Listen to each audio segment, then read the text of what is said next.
The 6 relational dynamics describe scenarios where employees and employee relationships are either creating or they're perpetuating the conflict. As you consider your own work experiences and your observations, think back and see if you recognize some of these scenarios. So the first one is double team. And that's when you've got 2 or more employees that are acting as a block or a unit. And conflict comes up in this scenario when management wants to deal with one, but they end up having to deal with the block. Or it may be other employees are trying to deal with one, but they've got to deal with both. What happens is frustration and resentment begin to build up because they're not able to interact normally one-on-one. They've got to deal with this block or this unit. Then the second of the relational dynamics we call threat. And that's when one employee feels that another employee is blocking them in some way, either blocking their communication, blocking their access to someone higher up in the organization, or potentially even threatening their job. And as long as the perception of this threat is present, conflict is going to continue to simmer and boil over. And notice I said perception. It may not be intentional, but if somebody perceives that they're being blocked, you're not going to solve that conflict until the threat's removed. The third is up and down.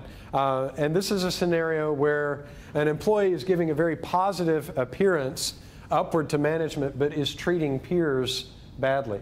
So from a management perspective, this is a very courteous, very responsive employee, easy to work with. But what everyone in the back office knows is, they're a jerk, and you can't deal with them.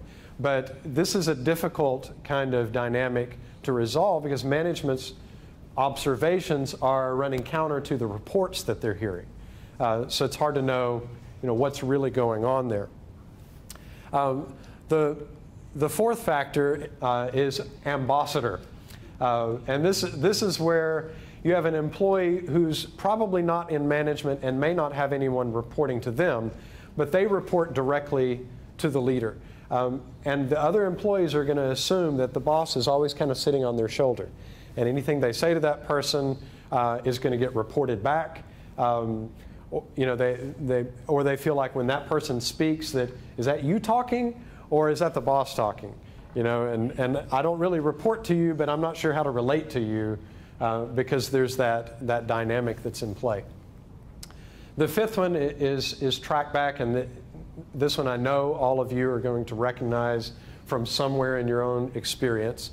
There's a conflict issue or multiple issues that were left behind but never resolved.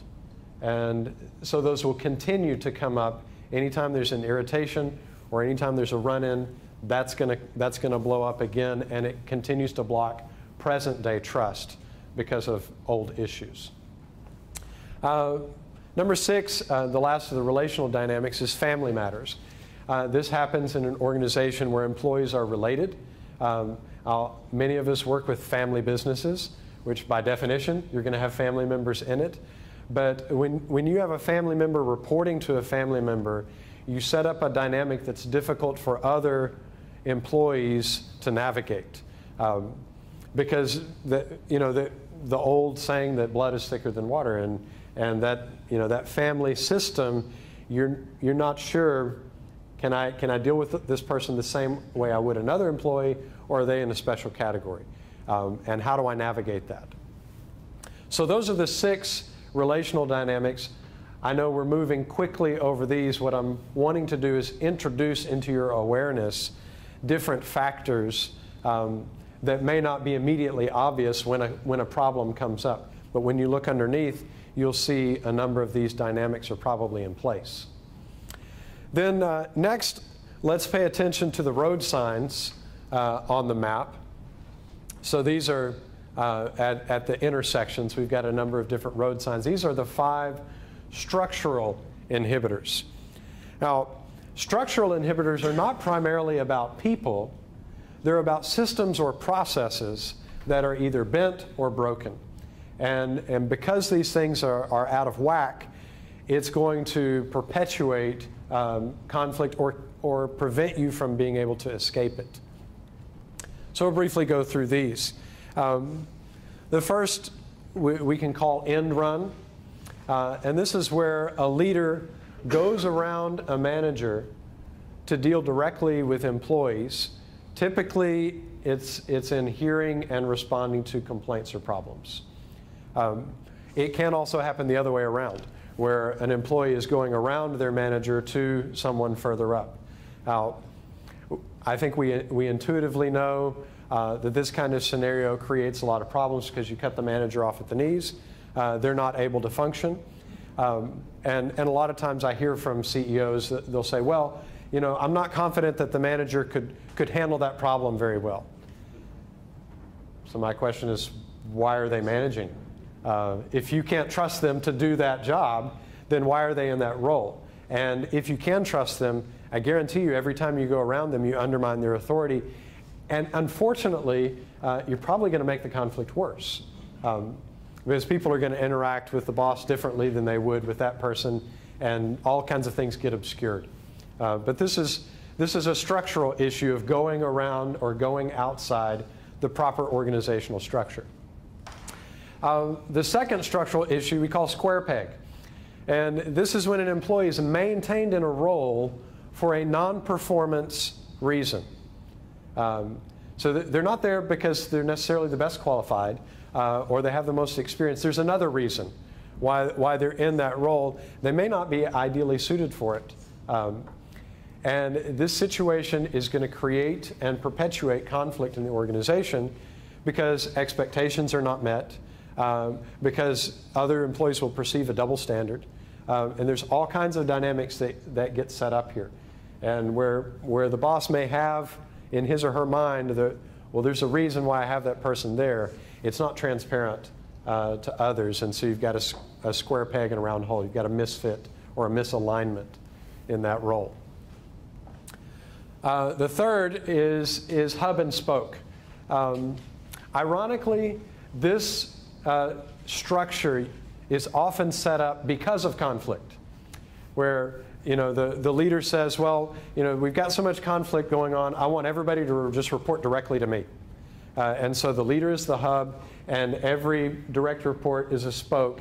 And they don't, either they don't allow crosstalk, or it's not happening, or it's not healthy cross-communication.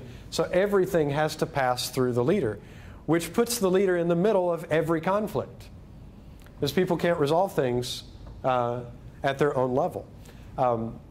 So I say it's ironic because leaders put this in place to try to solve conflict, but it actually can make it harder to resolve.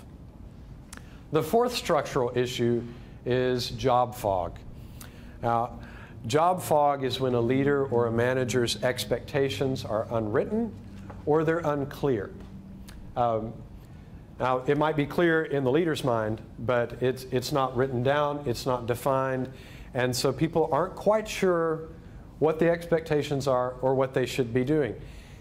You might not immediately see the connection to conflict, but when I dig into conflict scenarios, I find over and over again that the employees did not have this clear picture of what they were supposed to be doing. So it's, well, I thought you were going to, or, well, what I meant was, or, well, why didn't you? Because it's unclear, and that perpetuates conflict situations. And the last of the structural issues is double vision. This is where an employee is reporting to more than one person in the organization. Now, when I sit down to coach CEOs and senior managers, one of the first things I ask for is a copy of the org chart. And as soon as I see two lines coming from up and terminating on one box, then without knowing anything else, I can tell you that there's conflict. The leaders may or may not be aware of it, but that person where the two lines are coming together, they're aware of it. And as long as that structure is there, conflict's just going to recur. So finally, before we get into our focus factor for this morning, let me talk briefly about 3 interpersonal blockers. Even after you resolve the relational dynamics and you pay attention to and resolve the structural issues, these three roadblocks are still going to be standing in your way of getting out of the cycle of conflict into a place of not no conflict. There is no organization that has no conflict, but getting into a place of healthy conflict, where tension is not always in the air. Grudges are not held. We don't have long memories of everything that's happened. And conflict is not personal. It's ideological about what's the best way. That's the place we want to get to. But you've got to get over these three hurdles first. The first is lack of awareness. Now, lack of awareness is when one or more of the three levels of awareness are missing or incomplete. I mentioned three levels of awareness, and we don't have time to talk about that in depth, but I'll tell you in brief, it's self, other, and impact. Those are the three levels of awareness. Now, most leaders will tell me, oh, I'm pretty self-aware. I'm not a spring chicken. I've been around the block. I know myself pretty well. Granted, that may be true. But the next level of awareness is awareness of others and what's going on with them. And that's a little bit less common than self-awareness. The third factor I find the least of, and that's the awareness of the impact that you're having. And that can be a positive, but often it's a negative impact. So the leader may be aware of himself or herself, may have some awareness of others, but is probably lacking in awareness of how the way they're acting and interacting is impacting other people in the organization. So if any of those three levels of awareness are missing or incomplete, then your cycle of conflict is not going to get resolved, because people aren't aware of how they're contributing to the situation. It's their problem. And down there in that department, they need to resolve it without realizing how I'm contributing to the problem that they're having. And I may have even started it. Does that make sense? The second interpersonal blocker is lack of courage. And this is where we'll spend the rest of our time this morning. When leaders and/or employees are held back by fear of the response that an action may provoke, even if it's the right action.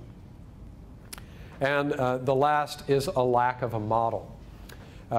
When employees or leaders don't have a clear process or model for addressing and resolving conflict in the organization, people get stuck. We know that organizations have cultures, and those cultures are made up of norms for how we behave. Organizations need to model in their culture. They need to have norms for resolving conflict.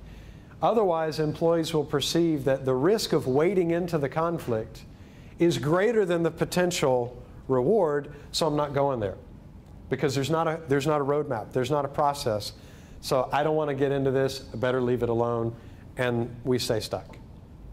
So that was a quick overview of the three sets of factors that we've found that keep organizations locked in conflict. When we get to the Q&A at the end, I'll be glad to take some questions, but with your permission, I'm going to press ahead and talk about courage.